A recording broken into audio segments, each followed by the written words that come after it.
Okay, folks, it's a good evening. Well, it's a good evening here in the studios of Radio FM 88 Australia, and of course our UK audience is in the morning.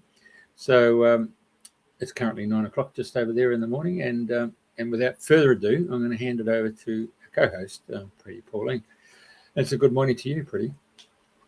Well, good morning, Jeff. It's a delight to be here on a fairly crisp, again, Thursday morning in the UK.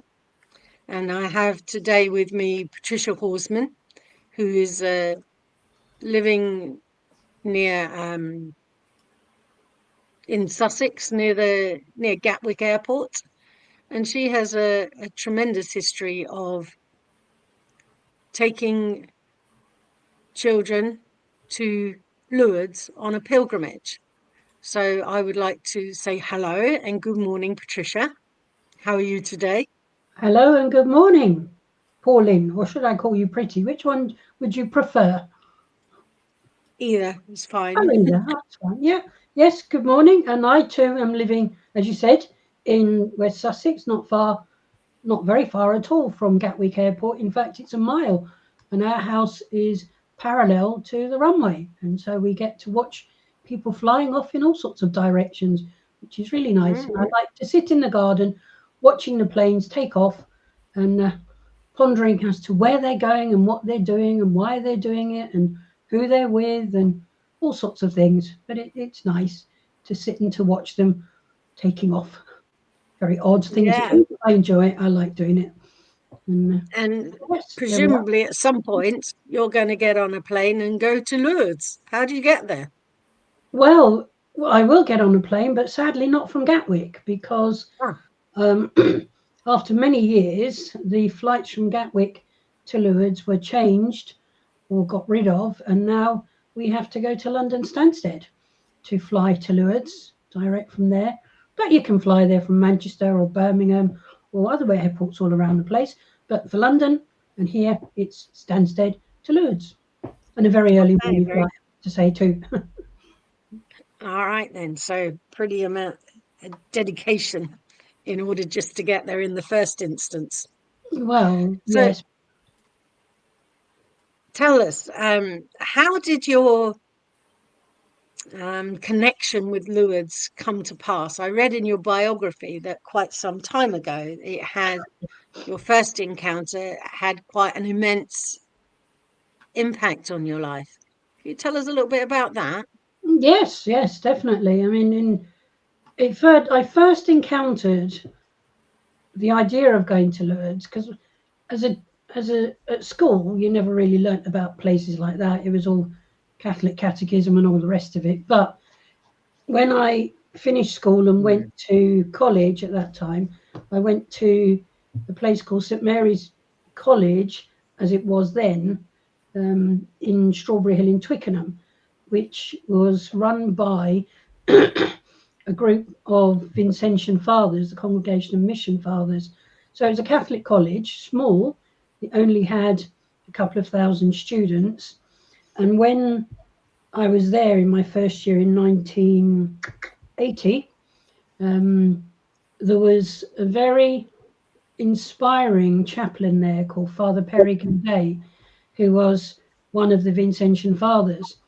And a couple of years previous to that, he had a long association with HCPT at the time, and he, using his work as the college chaplain, had set up a group called Sims Lourdes. And Sims Lourdes was made up of students who would join the pilgrimage as extra helpers. And when you got to Lourdes, you were placed into, I'll explain later on about what the family groups are, but you were placed into a family group and you spent the week within that family group helping out with children who had various disabilities, many of whom had quite severe disabilities in those days. And in order to go, you had to do lots of fundraising to pay for your fare, which was quite cheap in those days. I think it was about £150 because we were students and we could subsidise. It got subsidised. I travelled with Sims Lourdes as part of that group in 1981 at Easter, and it just had a very profound effect on me. The whole place, the whole idea of that sense of journey, starting not just before Easter, but starting at the beginning of the academic year, and then building in intensity until you actually travelled. And in those days, travel was by train. And there used to be a train that ran from Victoria. There were actually 3 trains that ran across from different parts of the country, and they were called the red train, the white train, and the blue train. And the one we got went from Victoria, and so we all had to go to Victoria, and then you travelled down to Dover, got on a ferry across to Dover, all piled off of the trains at that point, because the trains used to be able to go on the ferries in those days. Later on they couldn't, but the train would go onto the ferry, and you would then get off of the ferry in Calais? No, not Calais, Boulogne. Boulogne. Yeah, you went to Boulogne in those days, and then you got off of the train, and everybody then got on another train and travelled overnight from Boulogne down to Lourdes, which is practically traversing the whole of France, because Lourdes is way down in the south of France, and Boulogne and later on Calais, as you can see, are in the north. So it was very much a journey, and pilgrimage is a journey. It's all about going to places of significance. It doesn't have to be a holy journey. A pilgrimage can be anywhere to somewhere, going to somewhere that has significance for you or meaning. So if you're a Manchester United fan, your pilgrimage might be to Old Trafford and doing a tour and meeting the players. And for you, that could be life-changing. So pilgrimage is very much about going on a journey, not alone, because you can pilgrimage alone, but then you don't get that same sense of being, well, you're not with other people. And so in order to be a pilgrim, you have to be on a journey with other people. And so the journey for us started in Twickenham and ended up in Lourdes. And because of that chaplain, Father Perry Gilday, it was because of him that I got involved at that stage indirectly with HCPT, because I travelled again with Sims Lewis the following year, and then it came to finals and exams and deciding what my career was going to be. And so I didn't go back to it then until 1986, and travelled to Easter 1987. So yes, I've had a long association with it, firstly as a student, and then later on as a teacher in a Catholic girls' secondary school in Croydon, which is in South London. So any journey can be a pilgrimage if you're doing it with another person. Is that a succinct definition? No, a pilgrimage needs to be with other people. Otherwise, it's a solitary journey. But a pilgrimage is all about being with other people, having a lived and shared experience, going to places that maybe challenge you or interest you. But certainly, pilgrimage is a journey, a sense of journey. And you need the journey, because you can't pilgrimage at home.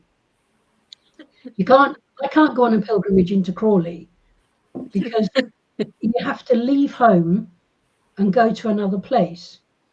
And to do that, yes, you can do it by yourself, but the true pilgrimage is with other people, because it's a shared experience. And that, for many people, pilgrimage is a spiritual journey for whatever reason. For others, it is something going to places of meaning or importance for them. But it's all about sharing that experience as well as doing the journey. And the important thing about pilgrimage is the journey. It's not necessarily the getting there. And then the other part of pilgrimage is once you're there and you've experienced it, you then journey home. And what do you do with that experience when you're home?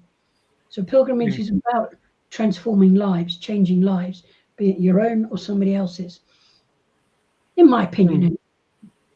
Okay, that's a good enough opinion for me. And tell me, what was it about that first time in 1981 when you first went to Lourdes? What was it about the whole journey of going there that had this immense impact on your life that you've continued doing it for another 40 odd years?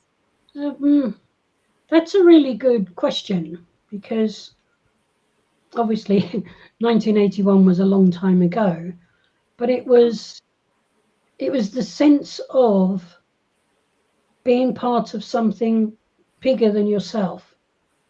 And it was part of giving with no thought of getting. And you were working with children, some of whom had severe disabilities. And in those days, a lot of the children that travelled had severe disabilities of some form or other. Some of them had life-limiting conditions. Some of them were wheelchair-bound.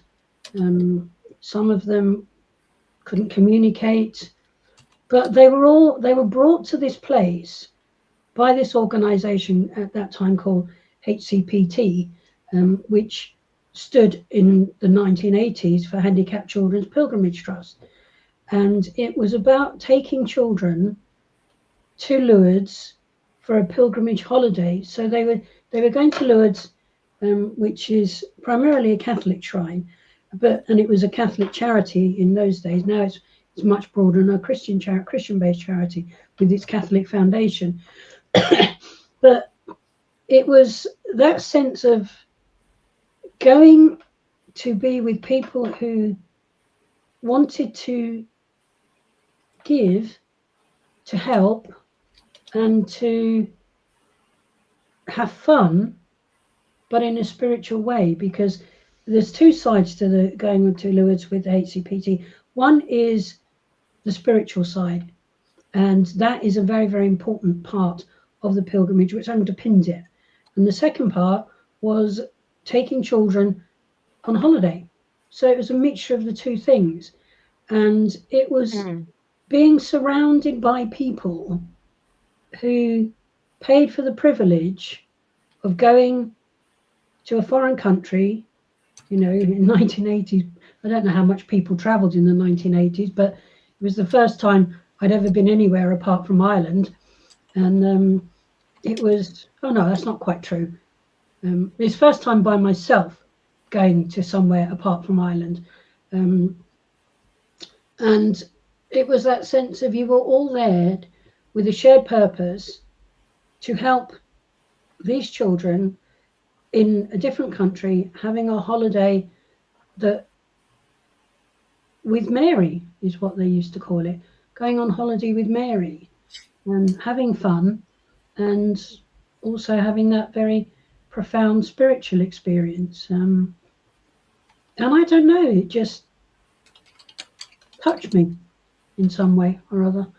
And I can't really describe it, but it made an impact. And I did it twice as a student. And then when I went into the teaching profession, it was something that had such a profound effect that I wanted to share it with the girls, the students that I taught. And so that's how it all kind of came about. But that's another story, long story.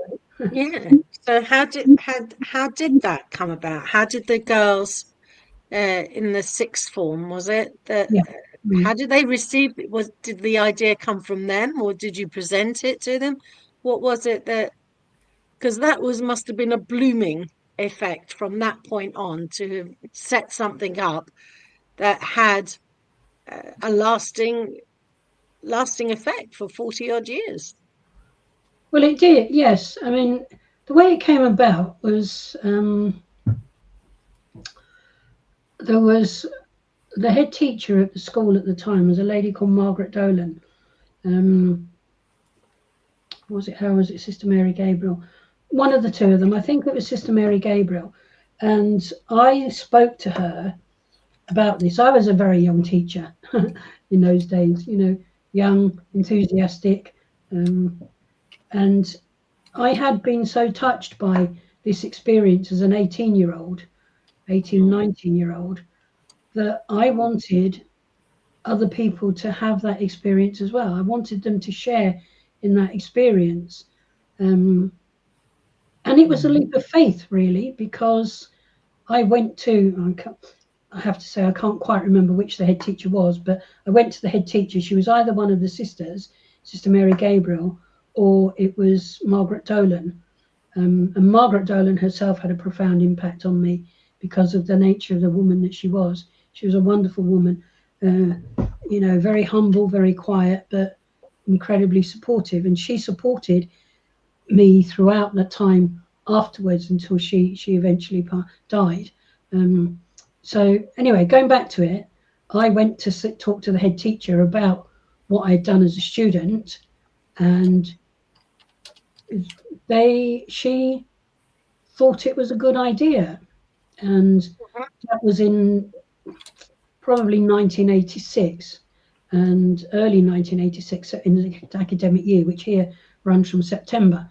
And I'd spoken to her, and then I had to approach the chief executive of HCPT at that time, who was a man called Pat Porter, and they were based in a presbytery in Sutton, you know, presbytery attached to a Catholic church in Sutton. And I went to speak to him about it and about my idea of bringing a group of sixth formers, lower sixth formers, so that meant they were aged 16 or 17, and bringing them as part of the pilgrimage as extra helpers.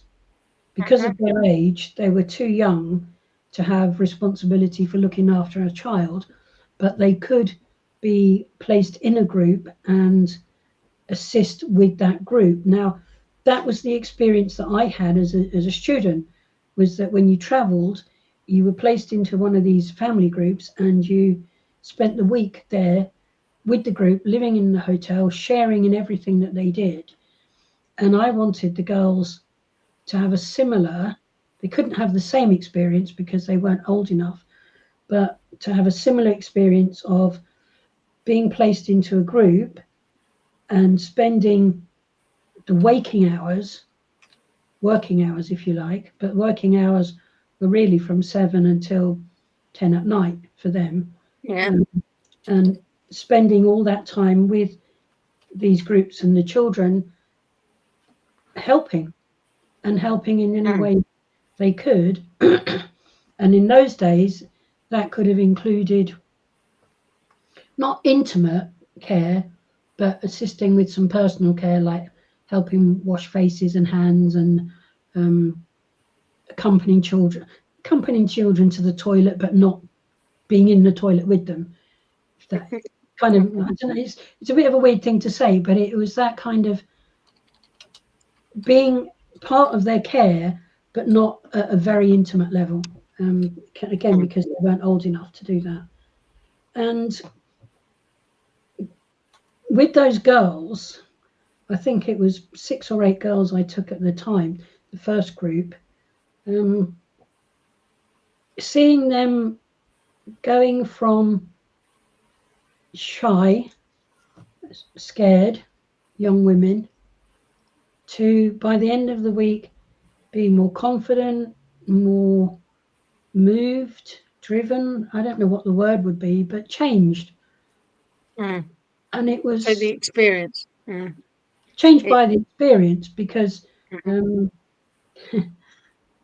changed by the experience. And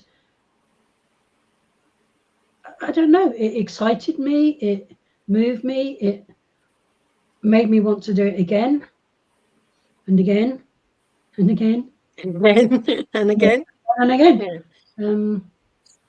But I mean, I think I need to explain a little bit about HCPT, what it is, and